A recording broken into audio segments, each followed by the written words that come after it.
ઘરમાં પડેલી પાણીની બોટલ ઉચકવા માટે ગયા, કે કુકર ઉચકીને સાઈડમાં મૂકવા માટે ગયા, કે ડોલ ઉચકવા માટે ગયા, અને અચાનક જ આ એરિયામાં ઇન્ટેન્સ પેઇન થાય, તો એ શું હોઈ શકે? Tennis elbow. ટેનિસ એલ્બો ખાલી ટેનિસ પ્લેયર્સમાં થાય એવું ના હોય.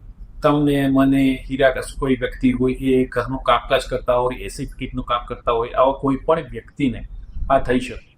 થાય શું? અહીંયા એક ટેન્ડન આવેલું હોય, ECR, એમાં સોજો આવે છે, એક્સટેન્સર કાર્પી રેડિયલી સ્ક્વેન્સ, એના કારણે ટેનિસ એલ્બો થતું હોય.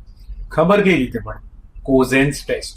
હાથને સીધો કરવાનો, આને નીચે કરીને ઉપર અગેન્સ્ટ રેઝિસ્ટન્સ કરી, અને જો આ ભાગમાં સારું એવું પેઇન થતું હોય તો એ ટેનિસ એલ્બો હોઈ શકે. કરવાનું શું? આરામ આપો થોડું એને. અહીંયા એક ટેનિસ એલ્બો બેલ્ટ પહેરવાનો આવે. ટેનિસ એલ્બો બેલ્ટ પહેરો, થોડો ગરમ કે ઠંડો શેક કરો, થોડી ફિઝિયોથેરાપી કરાવો.